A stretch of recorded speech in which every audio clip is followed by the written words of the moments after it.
Bismillah, Assalamualaikum warahmatullahi wabarakatuh. Alhamdulillahillazi arsala rasulahu bil huda wa dinil haqq liyusirahu ala dini kullih wa kafa billahi syahida. Asyhadu an la ilaha illallah wahdahu la syarikalah wa asyhadu anna Muhammadan abduhu wa rasuluh. Allahumma sholli ala Muhammad wa ala alihi wa sahbihi wa sallim ajma'in, amma ba'd. Ya ayyuhallazina amanu taqullaha haqqa tuqatih wa la tamutunna illa wa antum muslimun. Qala Allah ta'ala fil Qur'anil Karim. A'udzubillahi minasyaitonir rajim. Ya ayyuhallazina amanu tajtanibu katsiran minaz zanni inna ba'daz zanni ismun wa la tajassasu wa la yaghtab ba'duhum ba'dha ayuhibbu ahadukum ayyakula lahma akhihi maitan fakarihtumuhu wattaqullah innallaha tawwabur rahim. Shadaqallahul lazim. Sahabat filah yang dirahmati Allah Subhanahu wa taala, alhamdulillah pada malam hari ini kita dapat bertemu kembali di dalam kajian Tazkiyatun Nafs kita. Semoga Allah Subhanahu wa taala senantiasa menjadikan kita sebagai hamba-hambanya yang istiqomah di jalan keimanan dan ketaatan kepada Allah, ya. Hari-hari kita lalui dengan terus berusaha mendekatkan diri kepada Allah. Semoga kelak kita semua diwafatkan oleh Allah Subhanahu wa taala dalam keadaan husnul khatimah. Amin ya Allah ya rabbal alamin. Salam dan salat senantiasa kita curahkan kepada Nabi kita, Nabi Muhammad sallallahu alaihi wasallam, kepada keluarganya, sahabat tabi'in, tabi'in dan umat Rasulullah hingga akhir zaman. Semoga kelak kita semua mendapatkan syafaat beliau di yaumil qiyamah. Amin ya Allah ya rabbal alamin. Sahabat filah yang dirahmati Allah Subhanahu wa taala, malam hari ini bahasan Tazkiyatun Nafs kita membahas mengenai ghibah. Ya, ghibah adalah salah satu perilaku atau sifat yang kurang baik, ya. Dan tentu ketika kita melakukan perkara ini, ya, maka kita akan terkotori hati kita. Karena itu bahasan mengenai perkara ini menjadi sangat penting.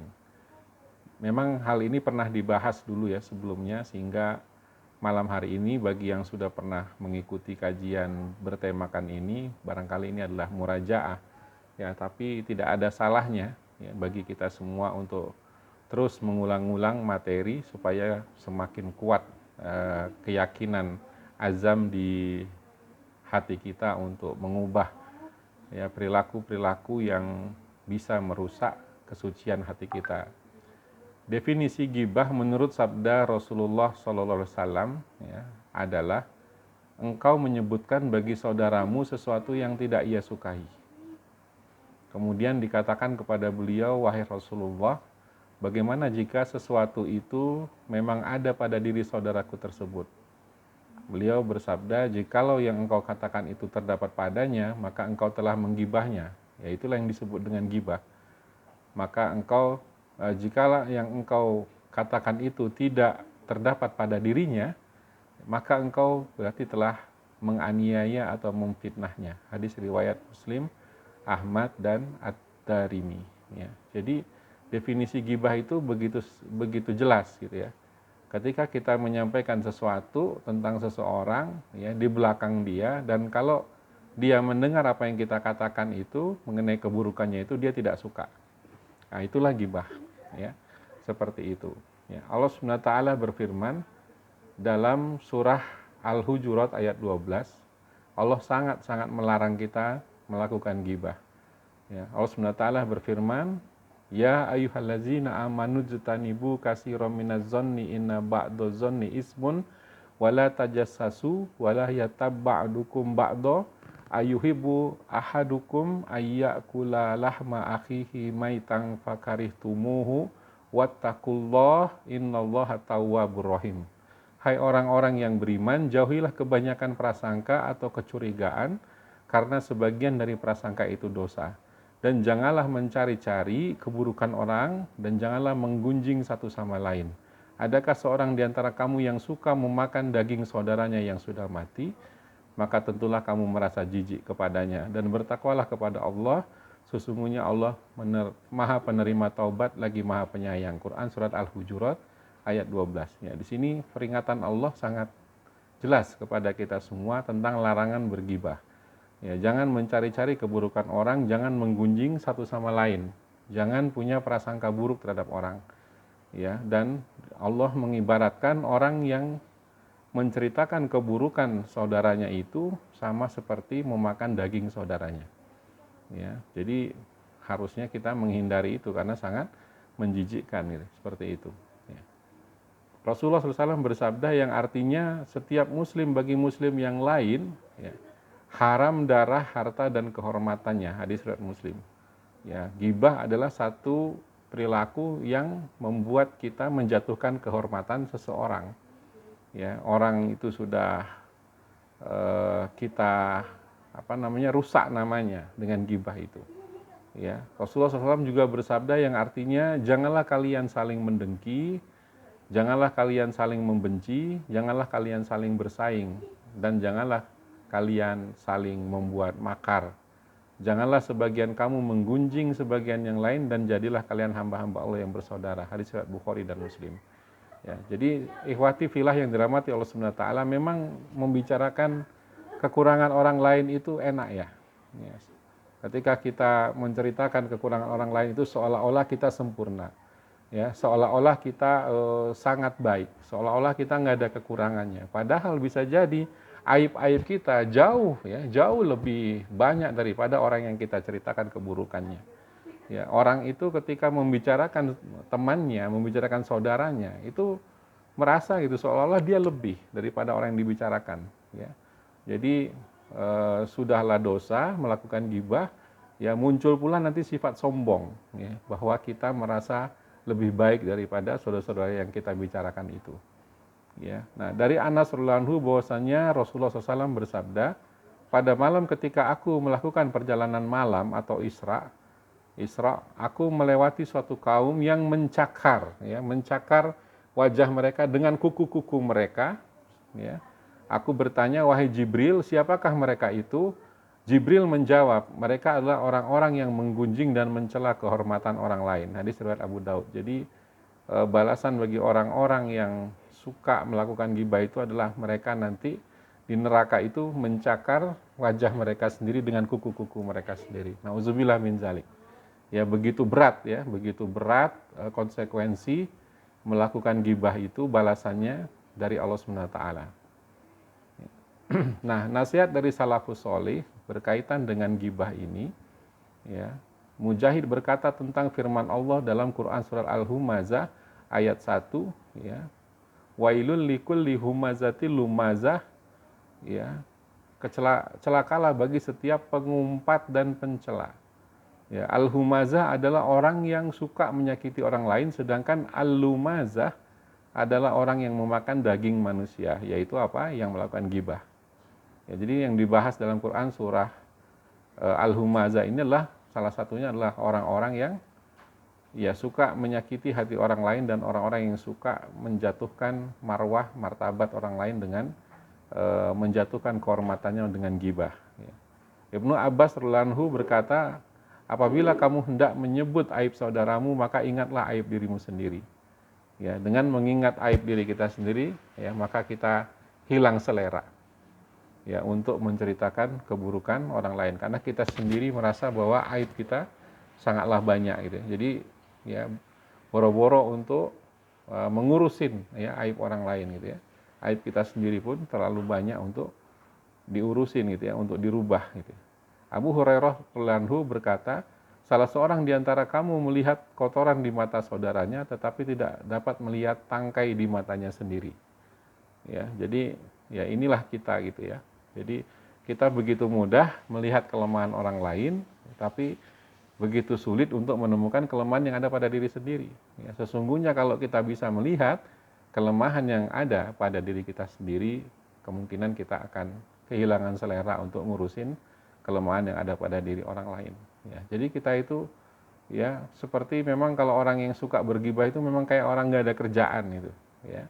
Ya, padahal dirinya sendiri butuh diperbaiki, butuh bertobat pada Allah, butuh takarub ilallah, butuh memperbaiki banyak persoalan di dalam kehidupan gitu ya. Ya, kok bisa-bisanya gitu ya ngurusin orang gitu ya. kesana kemari menebar cerita-cerita buruk tentang orang lain gitu ya, seperti itu. Ya. Tentu ini juga ya barangkali kombinasi dari kesombongan, kombinasi dari dengki dan hasad, ya dan macam-macam gitu yang membuat orang bergibah. Nanti akan kita bahas sebab-sebab orang bergibah itu apa, agar kita bisa mengobati penyakitnya dari akarnya. Ya. Umar bin Khattab radhiyallahu anhu berkata yang artinya kalian harus melakukan zikrullah. Ya, karena sesungguhnya zikrullah ini mengingat Allah ini adalah merupakan penawar. Dan janganlah kamu mengingat manusia karena ia sesungguhnya merupakan penyakit. Ya, dengan banyak kita zikrullah, ya, berzikir, mengingat Allah, maka ya kita hanya terus gitu ya, berusaha menghadirkan Allah Subhanahu wa taala di dalam kehidupan kita. Ya, dan kita tidak ambil pusing ya dengan apa-apa yang dilakukan oleh orang-orang di sekeliling kita. Ya, kalaupun kita ingin menebar kebaikan kepada orang-orang di sekeliling kita, maka kita melakukannya dakwah. Ya, kita melakukan amar ma'ruf nahi mungkar dengan cara-cara yang dicontohkan oleh Rasulullah SAW. Ya, kita melakukan dakwah dengan sebaik-baiknya, gitu ya. Jadi ketika kita merasa gitu bahwa orang lain itu ada kelemahannya, ya, maka kita memberikan nasihat-nasihat yang baik kepada mereka secara langsung. Bukan sekedar membicarakan mereka di belakang, bukan sekedar menikmati gitu ya, menjatuhkan kehormatan mereka di belakang mereka. Ya, karena ini adalah suatu perilaku yang sangat tidak bertanggung jawab gitu. Ya, bisanya hanya menghancurkan kehormatan orang saja gitu, tapi tidak ada upaya langsung untuk berusaha memperbaiki orang tersebut gitu ya. Jadi ini adalah hal-hal yang patut kita perhatikan sekali dalam kehidupan kita, karena bisa jadi gitu ya, kita selama ini termasuk orang-orang yang ketika melihat kelemahan orang lain itu hanya seneng ngomonginnya aja di belakang lagi ya, bukan langsung di hadapan orang yang bersangkutan gitu ya. Baik, berikutnya adalah kita bisa melihat bahwa gibah ini tidak hanya terbatas pada lidah. Ya. Kalau kita berbicara gibah, seolah-olah ini dosa lidah saja. Ya, dengan cara cerita, ya, mengumbar, mengkomunikasikan gitu ya, ketidaksukaan kita terhadap suatu hal dari seseorang lalu disebarkan ke banyak orang. Ya, tapi sebetulnya gibah juga bisa dilakukan dengan bahasa tubuh yang lain gitu ya. Jadi gibah itu tidak hanya terbatas dengan lidah.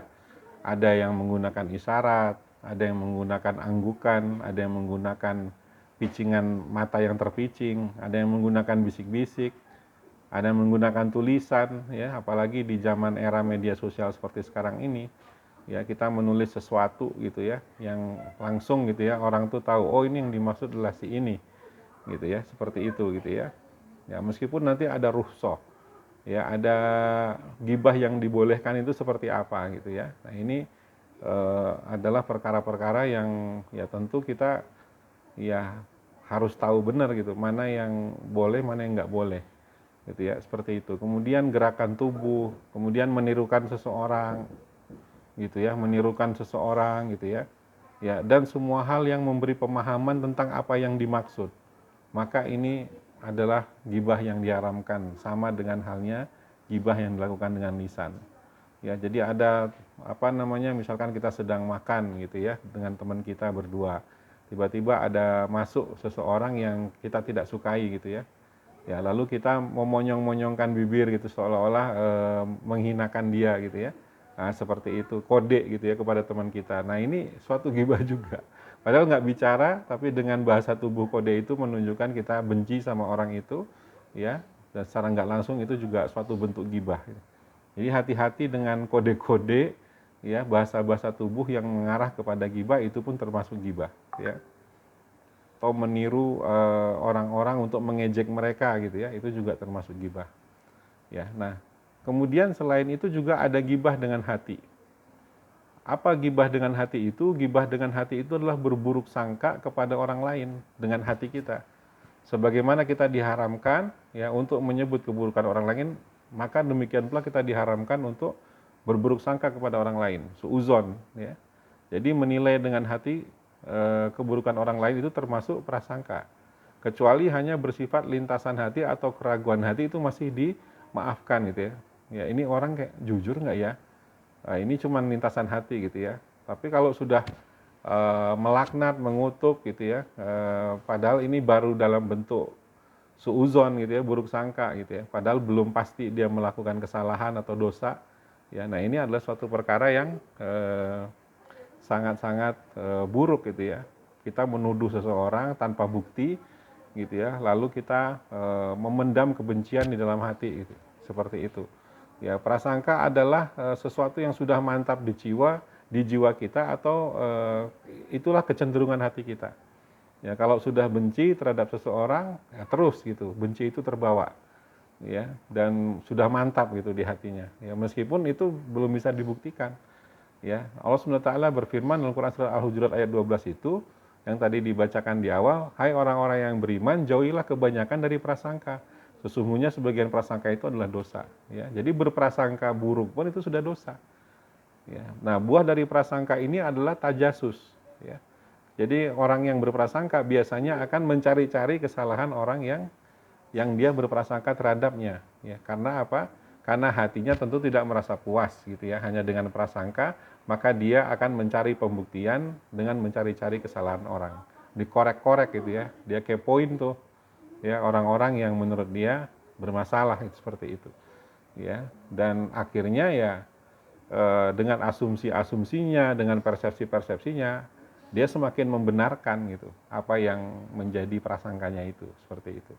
Padahal belum bisa dibuktikan gitu ya kebenarannya. Gitu ya. Nah ini berbahaya juga ya gibah dengan hati ini. Dan kalau kita di dalam hidup ini terus gitu ya memendam prasangka seperti ini dalam kehidupan kita, negatif terhadap semua orang, buruk sangka kepada semua orang gitu ya, maka bisa jadi kita akan kehilangan banyak sahabat, banyak teman-teman dalam hidup ini.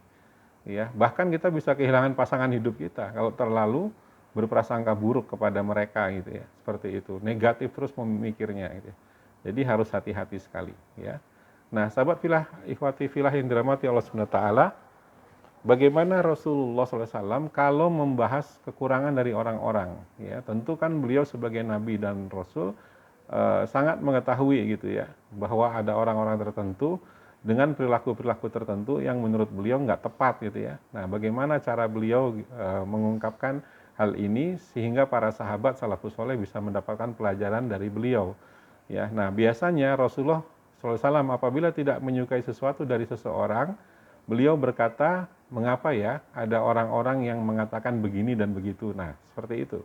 Beliau tidak menyebut nama orangnya gitu ya, tanpa menyebutkan nama orangnya. Ini ada di dalam hadis riwayat Abu Daud. Sehingga orang yang mendengar ya, tidak tahu sama sekali siapa yang dimaksud gitu ya. Jadi yang dimaksud Rasulullah itu siapa ya, seperti itu. Nah, kadang-kadang kita tuh ya di dalam menceritakan tentang seseorang, kadang-kadang kita tidak menyebut namanya, tapi orang tuh langsung gitu ya. Oh ini si fulan gitu ya, tahu kita gitu ya. Jadi karena nggak disebut tapi kita sudah langsung yang mengungkapkannya sudah mengarahkan kita kepada seseorang ya. Nah ini sebetulnya sama aja dengan gibah juga. Nah kalau Nabi SAW tidak seperti itu ya. Jadi orang bertanya-tanya ya siapa gitu ya. Jadi beliau mengungkapkan suatu kasus gitu ya. Ada orang yang mengatakan begini begitu ya. Dan memang hanya beliau yang mengetahui perilaku buruk seseorang itu gitu. Dan beliau angkat di hadapan para sahabat. Kita nggak boleh seperti begitu gitu ya. Nah seperti itu. Beliau tidak menyebut nama orangnya. Ya, jadi beliau sangat menjaga sekali gitu ya untuk tidak menjatuhkan orang-orang gitu. Kecuali orang kafir, orang munafik, orang musyrik. Nah itu beda lagi. Orang zolim itu beda lagi. Ya, jadi gibah ini nggak berlaku gitu ya kepada orang-orang yang sudah jelas-jelas memerangi agama Allah Subhanahu wa taala. Dan nanti akan kita bahas rukhsahnya dalam gibah itu. Ya. Ya. Nah, meski dibungkus dengan kalimat yang bagus, ya, banyak hal berkaitan dengan gibah itu ya tetap disebut gibah gitu. Meskipun kata-katanya indah, kata-katanya bagus gitu ya, tetap saja itu gibah gitu. Contohnya misalkan begini kalimatnya. Segala puji bagi Allah yang tidak menguji kami dengan menjadi orang yang dekat dengan penguasa dan merendahkan diri untuk mengejar dunia gitu ya. Seperti itu gitu ya. Itu juga suatu bentuk gibah gitu ya, seperti itu ya. Apalagi misalkan ya kita sudah langsung gitu ya melihat orang-orang langsung menyimpulkan oh si A, si B, si C gitu ya, seperti itu. Jadi mengarahkan ya seperti itu. Kemudian misalkan kami memohon kepada Allah agar tidak terjatuh ke dalam keburukan ya, dan hilangnya rasa malu seperti yang dia lakukan gitu ya. Nah, seperti itu ya. Nah, ini juga langsung gitu ya. Jadi seolah-olah ya bagus gitu kalimatnya, kami memohon Allah agar tidak terjatuh dalam keburukan ya, dan hilangnya rasa malu seperti yang dia lakukan. Nah, ini satu kalimat yang indah tapi sebetulnya tetap saja gibah gitu ya, karena mengungkap gitu ya keburukan-keburukan orang yang sebetulnya orang lain tidak tahu gitu, seperti itu ya. Kemudian kalimat berikutnya, kasihan ya orang ini sudah diuji dengan ujian atau celah yang besar, semoga Allah menerima taubatnya dan taubat kita semua. Ini seolah-olah kalimat yang benar gitu ya, tapi ya itu mengandung unsur gibah juga gitu ya. Ya, kemudian kalimat berikutnya, sesungguhnya saya tidak menyangka. Setahu saya dia orang baik. Kejadian buruk itu adalah satu ujian baginya. Semoga kita tidak mengalami hal yang sama. Ya, kok bisa ya rumah tangganya hancur? Nah, seperti itu.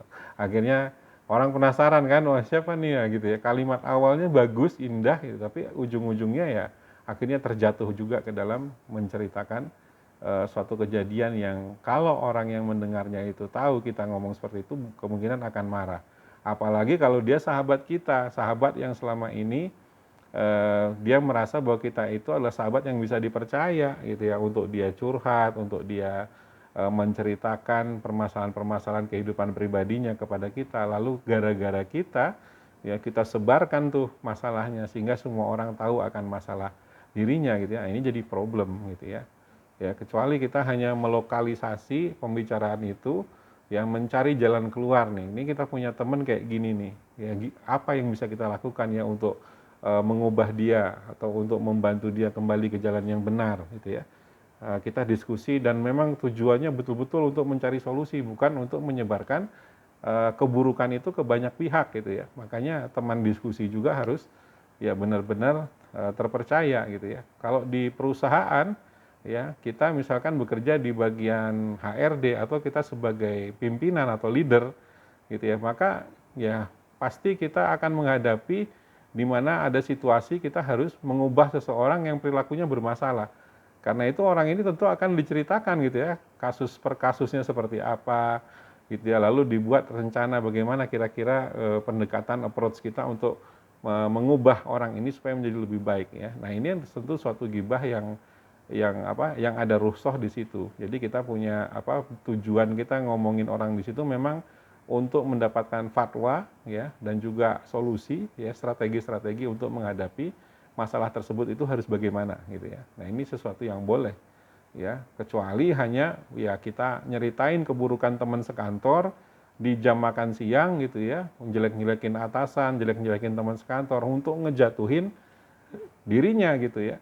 Ya, dan itu dilakukan ya dengan suatu perasaan cemburu, perasaan hasad dengki gitu ya, nggak suka melihat keberhasilan teman kerja kita itu. Nah, ini sudah jelas termasuk kategori gibah, dan ini adalah sesuatu yang tidak boleh terjadi gitu ya di kantor kita. Kalau budaya gibah ini sudah menyebar luas di kantor kita, di perusahaan kita, di mana kita setiap ada masalah dengan atasan, ada masalah dengan bawahan kita, ya maka kita memilih jalan gibah doang gitu, tidak bicara langsung. Ya, tidak terbuka langsung. Wah, ini bahaya ya kalau seperti ini. Gitu ya. Jadi akhirnya ya kantor kita disebutnya apa sekarang tuh yang lagi terkenal kalimatnya toksik ya. Jadi kantor kita menjadi lingkungan yang beracun ya, yang penuh dengan atmosfer negatif di dalamnya. Dan kalau kantor kita sudah dipenuhi dengan gibah seperti itu, nggak nyaman kita kerja di situ ya. Pasti nggak nyaman, apalagi kalau kita menjadi korban gibahnya. Ya, nauzubillah ya, pasti nggak betah di situ. Ya. Nah, apa hal-hal yang bisa mendorong gibah, ikhwati fillah sekalian, sehingga kita bisa menterapi jiwa kita, hati kita, kolbu kita agar tidak melakukan hal ini gitu ya. Pertama, sebagian besar gibah terjadi karena kita ingin melampiaskan kemarahan. Ya, kita kecewa, kita marah terhadap seseorang, maka akhirnya kita pun menjelekkan dia. Ya, ini penyebab utamanya. Makanya hati-hati dengan kemarahan gitu. Ya, kalau seseorang menyakiti kita, seseorang yang melakukan kesalahan gitu ya, maka kita lihat gitu ya, sejauh mana gitu kesalahan itu gitu ya, dan kita harus berespon secara emosional pada takaran yang proporsional gitu. Jangan sampai kesalahannya hanya kecil tapi kemarahannya sangat besar gitu ya. Sakit hatinya sangat gitu, baperan kita gitu ya. Dan gara-gara kita baperan, terlalu cepat marah, terlalu mudah tersinggung, akhirnya kita memilih untuk balas dendam. Dan balas dendamnya apa? Yang ngegibahin orang itu. Di mana-mana kita hancurkan reputasi dia. Setiap ketemu orang kita jelekin dia. Hanya gara-gara satu kesalahan kecil yang sebetulnya bisa kita maafkan. Ya, jadi ikhwati fillah jangan memiliki sifat dendam seperti itu. Ya, dan ini sifat yang bisa ngerogotin kesehatan kita. Kesehatan jiwa akan mempengaruhi kesehatan fisik. Ya, hati-hati dengan itu. Ya, kalau di dalam hati kita banyak dendam gitu ya, banyak rasa sakit hati yang sebetulnya bisa kita ikhlaskan, bisa kita relakan gitu. Kita cukup mengatakan biarlah Allah SWT yang membalasnya. Saya sudah ikhlaskan kesalahan saudara saya itu gitu ya. Ya. Ataupun ya sudah gitu ya, nanti diselesaikan aja di akhirat gitu. Ya, sekarang saya nggak mau ambil pusing dengan perkara itu gitu ya. Saya mau move on, saya mau fokus pada kehidupan saya gitu kan. Nah, ini adalah hal yang jauh lebih bagus daripada kita sibuk membalas gitu ya. Karena kita akan terjatuh kepada perkara gibah ini gitu ya, untuk menjatuhkan orang itu. Ya, kemudian yang kedua penyebab gibah ini karena kita ingin menyesuaikan diri dengan teman-teman kita. Ya, berbasa-basi dengan teman-teman gitu ya, dan ingin menjadi orang yang mendukung pembicaraan teman-teman kita. Ya, jadi kita diundang datang dalam suatu pertemuan, katakanlah berempat, berlima gitu ya, kumpul. Ya, dan biasanya ini ya kalau sudah habis bahan-bahan yang positif, ya, ini lama-lama ngomongin hal-hal yang seperti itu.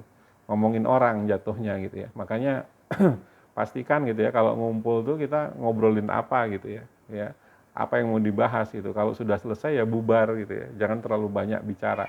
Karena lama-lama kita ya akan tergiring untuk membicarakan apa? Membicarakan keburukan-keburukan orang ya, seperti itu gitu ya. Kemudian yang ketiga, menjelekkan keadaan orang lain yang dikhawatirkan memandang jelek ikhwal dirinya di sisi orang yang disegani ya. Jadi kita berusaha menjelekkan keadaan orang lain yang kita khawatirkan ya akan memandang jelek diri kita gitu ya. Ya, dan akan menyampaikan sesuatu yang buruk mengenai diri kita kepada orang yang kita segani gitu ya. Jadi kita merusak dulu reputasi dia supaya orang ini nggak bisa mempengaruhi orang yang ingin kita raih hatinya gitu, seperti itu ya. Jadi kita misalkan gitu ya, kita ingin meraih hati si A. Nah, si B ini berpotensi merusak nama kita kepada si A. Ya, maka sebelum si B melakukan itu, kita rusak nama si B. Ya, supaya dia tidak mempengaruhi si A gitu ya. Karena kita ingin punya urusan yang lancar dengan si A gitu ya. Nah, ini suatu hal yang sangat tidak baik gitu ya. Buat apa kita harus mengkhawatirkan hal seperti itu? Kalau seandainya orang memang mau menjelekkan kita, mau menghancurkan reputasi kita, biarkan dia melakukan itu. Karena itulah yang karena Allah Maha Adil gitu ya. Biarlah Allah yang membalas apa yang dilakukan itu.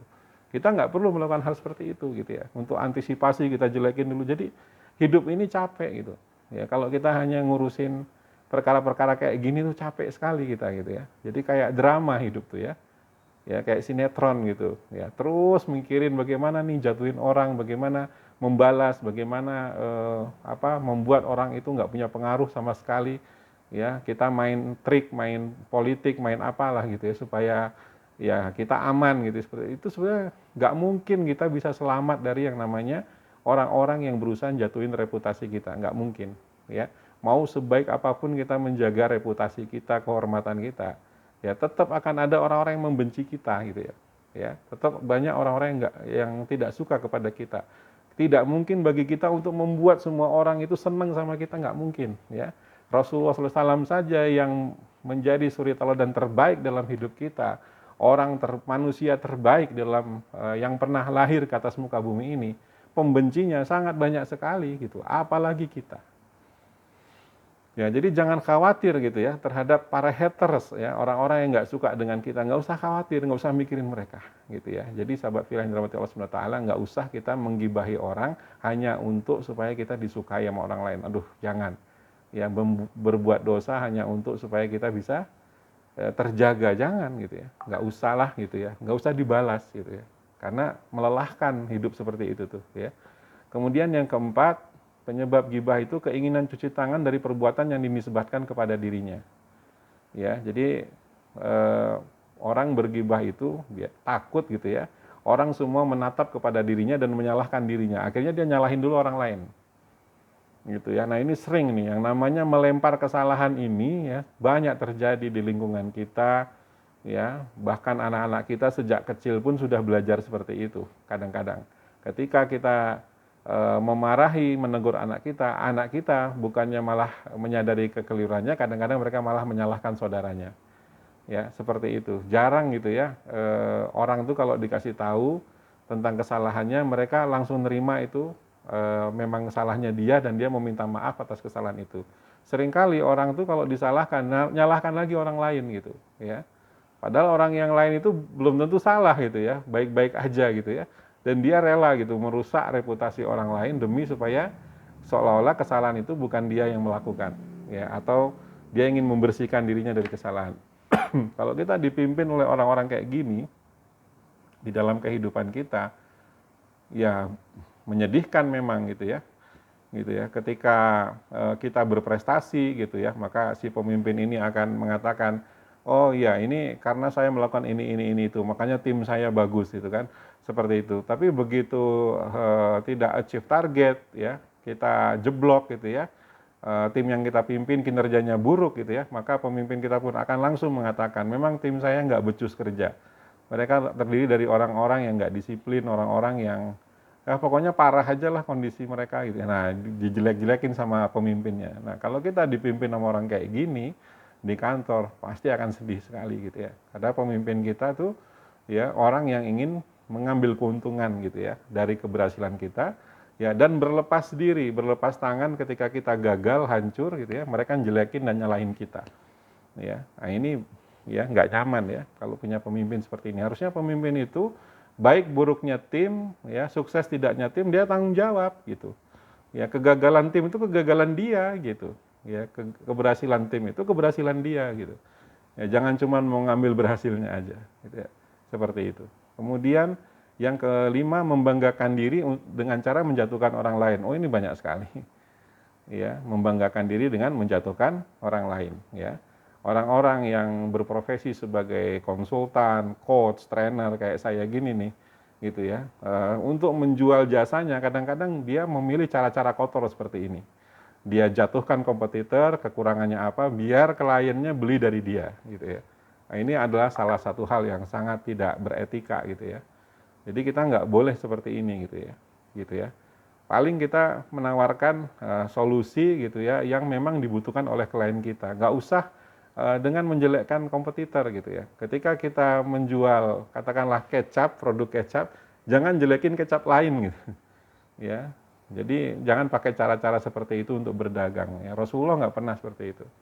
Ya, Rasulullah fokus aja jualin produk beliau sendiri, nggak pernah ngomongin kain jualannya tetangga atau kios di sebelahnya, nggak pernah.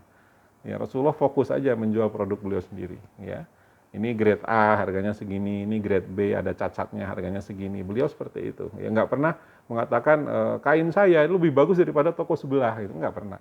Jatuhin yang lain nggak pernah. Ya, karena Rasulullah sangat menjaga sekali adab dan etika di dalam berniaga gitu ya. Tidak seperti itu. Ya, kemudian yang keenam, karena kedengkian, ini udah jelas.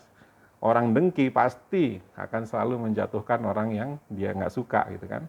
Kemudian yang ketujuh, bermain-main dan bersenda gurau. Nah, ini yang sayang sekali.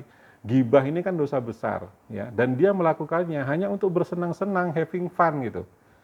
Ya.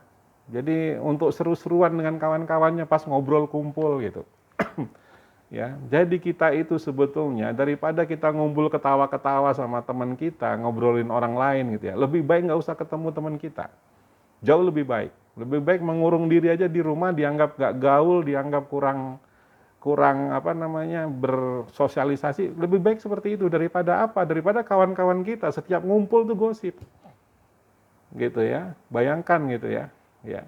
Kalau membeli sayuran di depan rumah kita ke tukang sayur itu membuat kita bergibah, bergosip, gitu ya. Lebih baik nggak usah beli sayur di tukang sayur itu, ya, gitu ya. Cari ya pedagang lain yang di dalam yang belinya itu nggak suka gibah di situ, beli pulang gitu ya. Nggak ada itu istilahnya ngobrol, nyeritain tetangga, nyeritain keburukan tetangga dan lain-lain, jangan, ya seperti itu, ya. Jangan pernah beli di suatu warung yang warungnya itu suka gibah gitu, jangan gitu ya. Karena akan apa? Ya akan gara-gara mau beli barang aja kita jadi berdosa gitu. Ya, seperti itu. Karena gibah ini bukan dosa kecil, ya, dosa besar, ya, dan sangat berbahaya sekali. Tadi ya, dicakar wajahnya sendiri di neraka nanti gitu ya, bagi para pelaku gibah ini. Ya. Jadi sangat berbahaya sekali ini. Gitu. Kemudian dengan niat melecehkan orang lain, ya, ini mirip dengan yang tadi, ya, dan kemudian yang terakhir adalah merasa heran gitu ya. Ya sebetulnya sih karena dia kecewa gitu ya. Dan dia kemudian saking peduli kepada orang itu, maka dia ceritakan kepada banyak orang. Ya, bahkan dia menceritakan atas nama Allah gitu ya. Saya menceritakan tentang orang ini gitu ya, dan ini adalah satu hal yang sebetulnya tidak perlu sampai seperti itu. Ya, karena terlalu berlebihan di dalam memperhatikan orang gitu ya, sampai ya dia nggak siap untuk menerima keburukan orang. Orang itu kan semua pasti punya kelemahan, ya, tidak ada manusia yang sempurna di atas muka bumi ini gitu ya.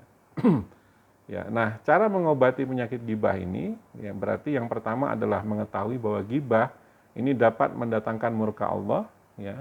Ini udah harus yakin, tertancap di dalam hati kita. Kemudian yang kedua, mengetahui bahwa gibah itu dapat membatalkan kebaikan-kebaikan kita di hari kiamat. Ya, seperti itu. Kemudian yang ketiga, mengetahui bahwa gibah ini dapat memindahkan ya kebaikan-kebaikan kepada orang yang digunjingnya sebagai ganti kehormatannya yang sudah kita nodai.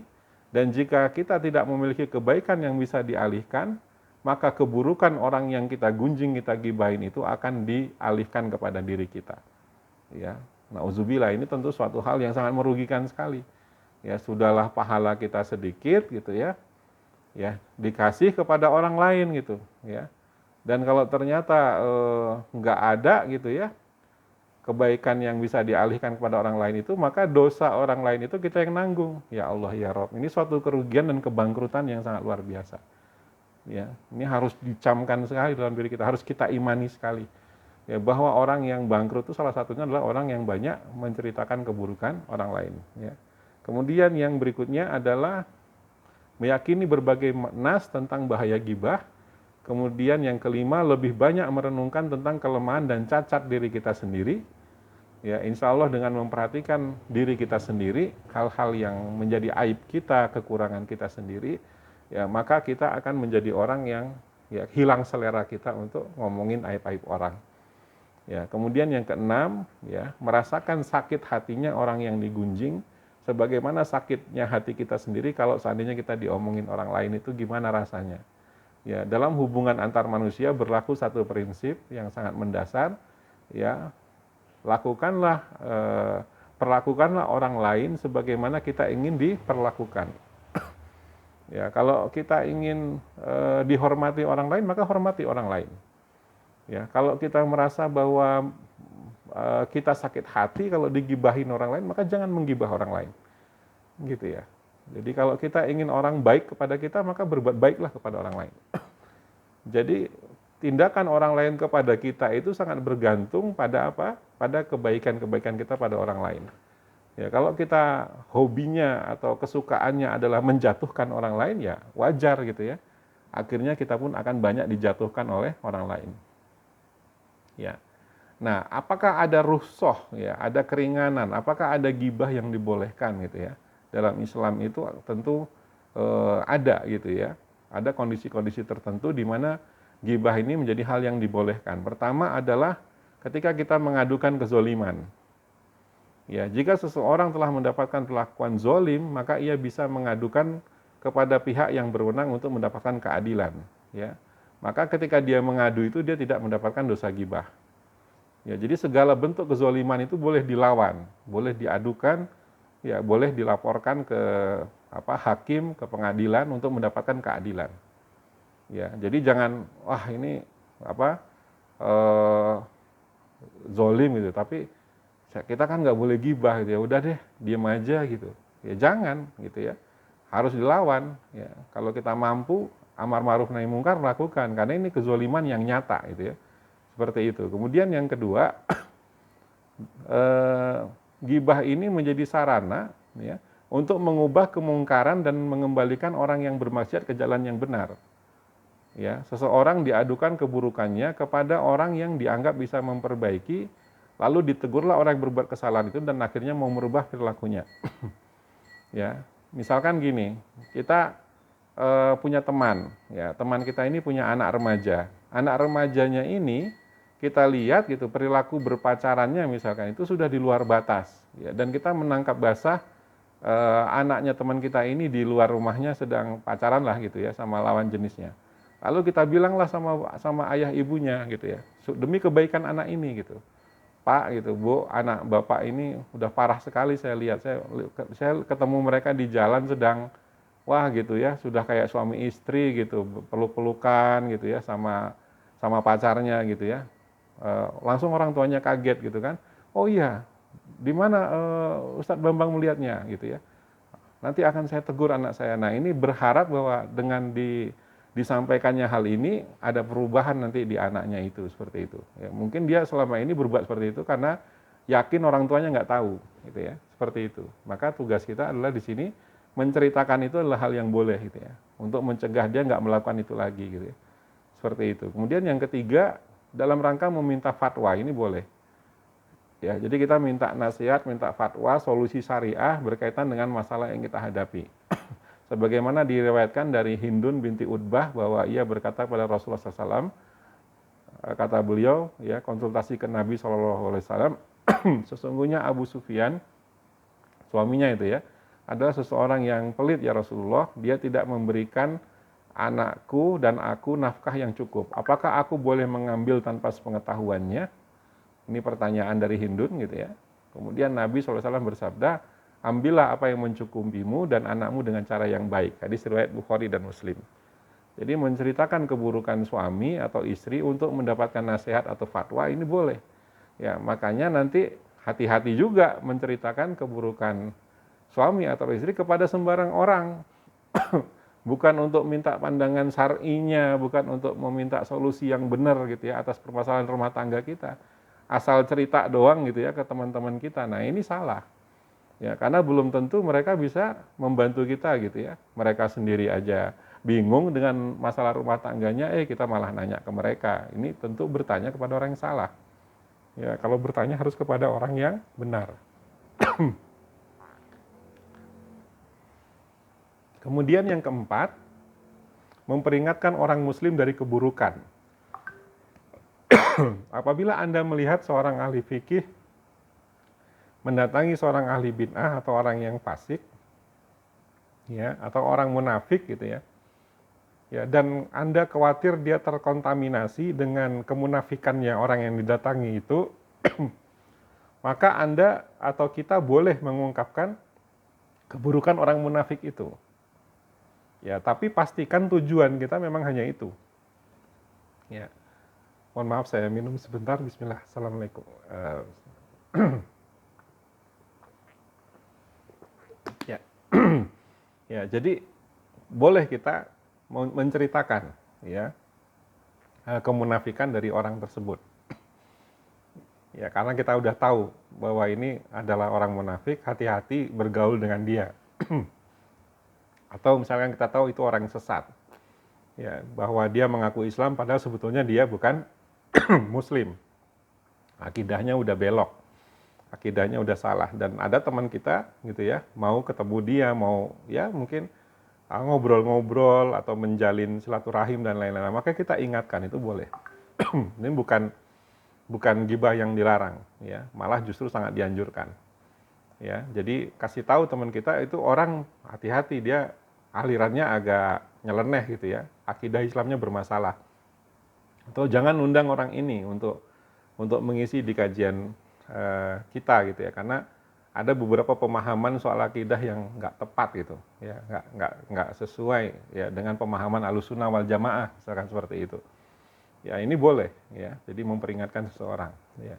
Kemudian yang kelima ya, jika orang yang disebutkan itu sudah dikenal dengan nama julukan yang mengungkapkan cacatnya, misalkan ada orang itu juga familiar dan nggak marah ketika disebut seperti itu bukan ghibah. Misalkan si pincang atau si gagu atau apa namanya si buta gitu ya, dan orang itu juga disebut seperti itu nggak masalah gitu ya, ini bukan ghibah.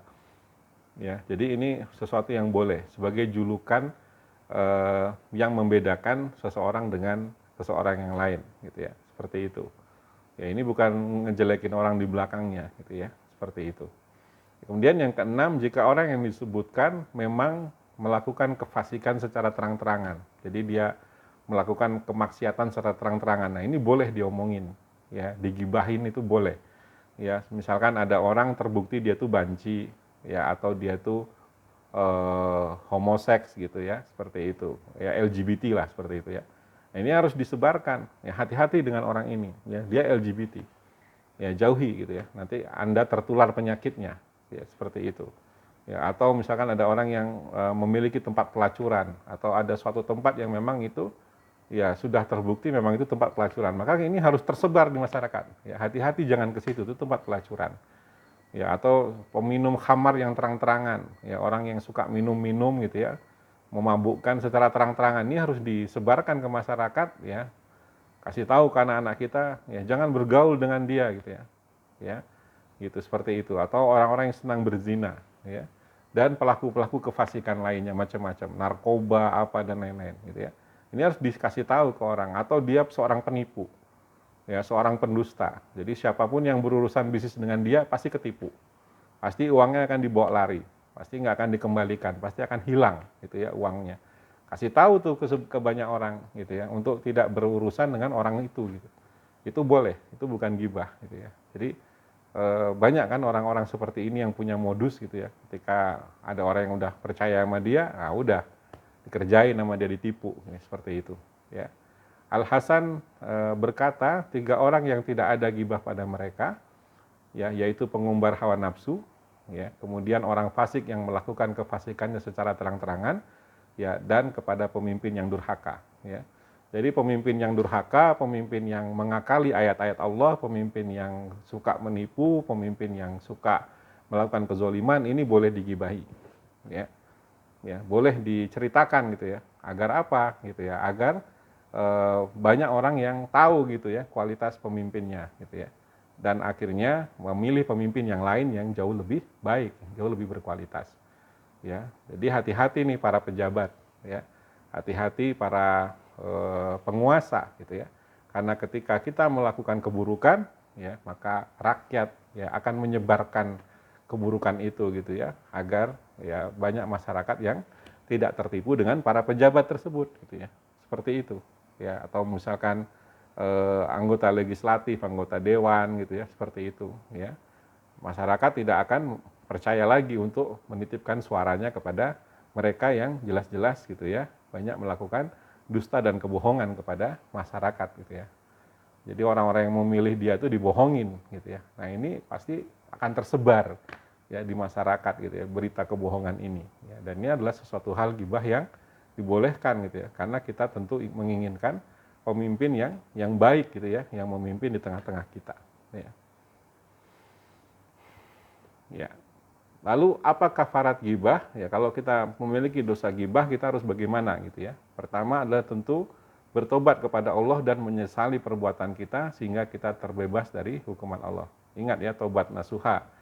Tobat nasuha itu adalah tobat di mana kita nggak mengulanginya lagi ya. Kita bertobat kepada Allah gitu ya, tetapi besoknya gosip lagi, ngegunjing lagi, ya sama aja bohong. Itu namanya belum bertobat secara nasuha gitu ya. Jadi harus sungguh-sungguh, harus murni ya. Jadi berhenti total, nggak melakukan lagi. Ya, jadi kalau ada orang yang ngajak ngegosip gitu ya, dengan tujuan yang nggak jelas gitu kan, ya, intinya bersenang-senang ngomongin keburukan orang gitu, ya kita menunjukkan ya nggak berselera buat mendengarnya, dan kalau nggak ada pengalihan pembicaraan ya kita pergi ya, meninggalkan lingkungan yang seperti itu gitu ya. Ini tobat bener-bener gitu, jangan sampai ya kambuh lagi gitu, tobat sambal gitu ya, udah tahu sambal pedas besoknya makan lagi, diare lagi gitu ya, nggak seperti itu gitu ya. Jadi tobatnya bener-bener gitu ya, ditinggalkan Lingkungan-lingkungan yang toksik, lingkungan-lingkungan yang ngajak kita untuk menjadi orang seperti itu, kita tinggalkan semua sebagai bentuk kesungguhan kita untuk menjauhi keburukan ghibah ini. Kemudian yang kedua, kafaratnya adalah meminta maaf kepada orang yang kita gibahi. Jadi tobat itu nggak cukup, ya. Jadi kalau bisa kita meminta maaf dan meminta keikhlasan, ya, meminta orang yang kita gibah itu untuk rela memaafkan kita, ya. Dan kita harus meminta pembebasan atau pengikhlasan itu dengan rasa yang sedih dan menyesal, gitu ya. Ya, seperti itu, ya. Atta bin Abu Rabah berkata, hendaknya Anda mendatangi saudara Anda yang Anda gibahi itu, seraya berkata kepadanya, aku telah berbuat dusta, menzolimi diri Anda dan berbuat buruk kepada Anda. Maka silahkan Anda mengambil hak Anda untuk membalas, gitu ya. Dan jika sudi, maafkanlah saya, gitu ya. Sampai seperti itu. Ya, jadi tobat kita berkaitan dengan gibah ini memang berat, nggak cukup hanya minta ampun kepada Allah SWT, tetapi juga harus minta maaf kepada orang yang kita gibahi. Nah, sekarang kalau kita memang hobinya bergibah, yang kita gibahi di dunia ini ratusan orang, capek nggak tuh kira-kira? Itu capek sekali, gitu ya. Kita harus meminta maaf kepada mereka semua, gitu ya. Makanya yang terbaik ya kalau kita meminta maaf kepada orang lain itu memang bagusnya menyebut kesalahan kita itu apa. Ya, jangan sekedar mengatakan mohon maaf lahir dan batin ya, saya banyak dosa sama kamu. Enggak cuma seperti itu, tapi katakan gitu ya, bahwa saya di masa lalu termasuk orang yang pernah ngejatuhin kamu di belakang kamu gitu. Saya pernah menggibahi kamu gitu ya. Mohon dimaafkan ya atas kelalaian saya itu gitu ya. Ya, jadi sebutkan. Kalau dia marah nggak memaafkan gimana? Itu hak dia. Ya, itu hak dia gitu. Yang penting kita sudah meminta maaf dan kita dari situ terus memohon ampun kepada Allah gitu ya. Seperti itu. Karena tidak ada kewajiban bagi orang yang digibahi itu untuk memaafkan kita. Orang yang tersakiti hatinya ya, itu tidak wajib gitu ya untuk memaafkan kita gitu ya. Ya, meskipun ada balasan pahala yang besar ketika mereka memaafkan dan mengampuni kita gitu ya. Seperti itu. Oh, itu orang yang sangat luar biasa, berjiwa besar, mulia sekali gitu ya. Gitu. Kemudian yang ketiga, bila gibah belum sampai kepada korban, maksudnya ya gibah itu baru apa ya namanya, baru menuju gitu ya ke korban, tapi belum sampai gitu ya, sampai menjatuhkan orang tersebut, maka sebagai ganti meminta maaf itu adalah kita memohon ampun bagi orang tersebut gitu ya. Jadi kita apa namanya sudah hampir bergibah tapi belum benar-benar tuntas dan belum nyampe ya. Di sini kita wajib mendoakan orang yang kita gibahi itu. Ya, nggak perlu minta maaf gitu karena belum gitu ya. Belum benar-benar total menggibah dia dan orang juga belum ngambil kesimpulan yang diomongin ini siapa sih gitu ya. Ya, orang juga belum paham ya, seperti itu. Mujahid berkata, ya, bila kamu memakan daging saudaramu, maka kafaratnya adalah memujinya dan mendoakan kebaikan untuknya. Demikian pula bila korban gibah sudah meninggal dunia, gitu ya. Ya, jadi memang salah satu kafaratnya adalah ya memuji dia di lain kesempatan itu dan juga mendoakan kebaikan untuknya. Dan ini khusus bagi orang-orang yang apa namanya gibahnya itu belum sampai gitu, seperti itu, ya. Belum sampai pada korban ya, seperti itu. Ya, salah satu definisi belum sampai juga bahwa berita yang kita omongin itu ya nggak nyampe sama orang ini gitu ya. Jadi orang ini nggak tahu bahwa kita sudah menggibahi dia gitu, seperti itu ya. Jadi boleh apalagi misalkan dia sudah tinggal berjauhan dengan kita ya, sudah nggak ketemu dan sudah beda kota gitu ya, dan kita melakukan dosa itu di masa lalu gitu ya.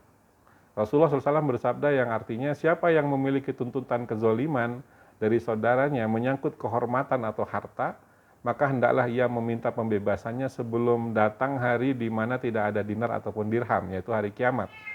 Ya, tetapi nanti akan diambil kebaikan-kebaikannya, dan jika ia tidak memiliki kebaikan-kebaikan, maka keburukan-keburukan saudaranya itu diambil lalu ditambahkan kepada keburukan-keburukannya sendiri. Hadis riwayat Bukhari dan Muslim. Jadi maksudnya hadis ini adalah urusan dosa dalam interaksi antar manusia ini sebaiknya diselesaikan di dunia. Ya, jangan sampai nanti ya diselesaikan di akhirat, karena ini ya akan jauh lebih berat bagi kita konsekuensinya. Ya, alangkah baiknya ya bila kita menyelesaikan urusan-urusan itu di dunia gitu ya. Jadi nggak sampai dibawa ke akhirat nanti ya. Terakhir yang mau dibahas adalah apakah memaafkan dan memberi pembebasan bagi orang yang menggibahi kita itu adalah suatu kewajiban ya. Nah, ini adalah hal yang disebut dengan tabarru atau kebajikan sukarela. Ya, yang sangat utama namun tidak wajib gitu ya. Jadi kita tuh nggak wajib memaafkan gitu ya. Tapi kalau kita bisa memaafkan, inilah suatu kebajikan yang sangat utama gitu ya, sangat baik sekali gitu ya. Allah SWT berfirman, huzil afwa wa'mur bil urfi wa'arid anil jahilin. Jadilah engkau pemaaf dan suruhlah orang mengerjakan yang ma'ruf ya, serta berpalinglah dari orang-orang yang bodoh. Quran surat Al-A'raf ayat 199. Ya, menjadi pemaaf ini ya adalah anjuran dari Allah SWT kepada kita semua gitu ya. Meskipun terhadap orang yang memang melakukan gibah terhadap kita, ya itu memang menyakitkan gitu. Ya, orang yang digibahi itu ya, kalau dia tidak bisa, tidak berat untuk memaafkan itu ya apa boleh buat gitu ya. Jadi tidak menjadi masalah gitu di sini gitu ya. Jadi tidak wajib gitu ya. Seperti itu. Berarti apa? Berarti ada resiko besar bagi kita, bagi orang-orang yang melakukan gibah ini. Ya. Gimana kalau nggak dimaafkan gitu? Kalau dimaafkan sih alhamdulillah. Kalau enggak gimana? Waduh. Ya. Nah, ini yang akan menjadi berat nanti di akhirat kelak gitu ya. Seperti itu. Maka jangan deh, ya, jangan lakukan ini gitu ya. Ya, kemudian Rasulullah SAW bersabda, wahai Jibril, apa pemaafan ini? Jibril menjawab, sesungguhnya Allah memerintahmu untuk memaafkan orang yang menzolimimu, ya, menyambung silaturahim kepada orang yang memutusnya, ya, dan memberi orang yang tidak memberimu. Jadi memang ya membalas keburukan dengan kebaikan. Ini tentu ya bukan orang sembarangan yang bisa melakukan ini orang-orang yang betul-betul pemaaf sekali gitu ya. Dan orang-orang seperti ini insya Allah akan mendapatkan ganjaran yang sangat-sangat luar biasa dari Allah SWT. Ya, demikian sahabat filah yang dirahmati Allah SWT mengenai gibah ini. Semoga kita bisa menghindari ya perilaku buruk ini dalam kehidupan kita, karena sangat besar pengaruhnya untuk kolbu, untuk hati kita ya. Ketika kita terus membicarakan keburukan-keburukan orang itu ya, dari waktu ke waktu terus gitu ya, nggak ada bosan-bosannya gitu ya, tanpa ada solusi konkret ya untuk menggarap bagaimana supaya orang yang kita ceritain ini bisa tersampaikan dakwah kita kepadanya, barangkali dengan nasihat itu dia ya bisa berubah gitu kan, seperti itu ya, atau memfasilitasi dia untuk belajar kepada orang yang lebih kredibel gitu ya, yang dianggapnya bisa memberi pengaruh baik kepada orang yang menurut kita ini perlu diperbaiki, itu jauh lebih baik itu daripada sekedar menjelekkan atau menjatuhkan seseorang saja ya, dan merasa puas hanya dengan seperti itu ya. Dan biasakan kalau kita kecewa terhadap seseorang ya, biasakanlah untuk langsung menyampaikannya agar kita tidak perlu bergibah lagi di belakang dia gitu ya. Jadi sampaikan aja gitu ya, nggak apa-apa kita konfrontasi gitu ya. Ya tentu menyampaikannya dengan cara yang baik, yang ahsan ya, jangan menyakiti hatinya gitu ya. Sampaikan kesalahannya gitu ya, dan jangan terlalu menyerang keseluruhan dirinya gitu ya. Jadi sebut saja perilaku bermasalahnya apa gitu ya. Seperti itu. Ya, kadang-kadang kita tuh menegur orang itu nggak tahu caranya gitu ya.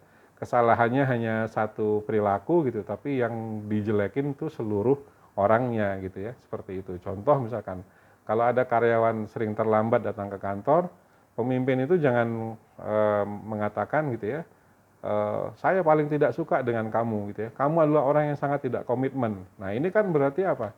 Menjudge, menghakimi orang secara keseluruhan itu jelek gitu. Ya saya tidak suka dengan kamu tuh orangnya nggak komitmen. Nah ini kan kalimat yang sangat ini, harusnya tegurannya spesifik gitu.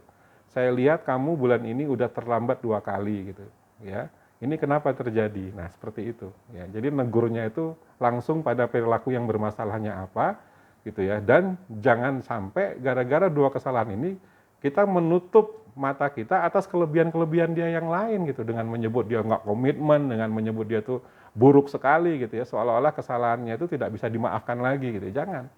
gitu ya. Orang nggak suka kalau dikasih tahu dengan cara seperti itu dan bisa menolak gitu ya.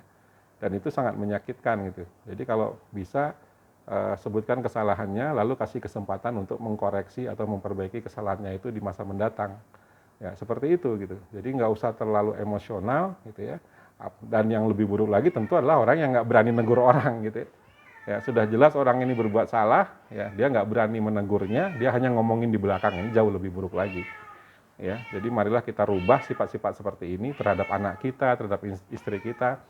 Kalau mereka memang ada kesalahannya, ya udah sampaikan aja, gitu ya. Seperti itu dengan cara yang ahsan, cara yang baik, yang tidak menyakiti hati, gitu ya. Dengan cara yang lembut, insya Allah mungkin mereka akan mempertimbangkan nasihat itu dengan baik. Barakallahu fikum, wabillahi taufiq wal hidayah.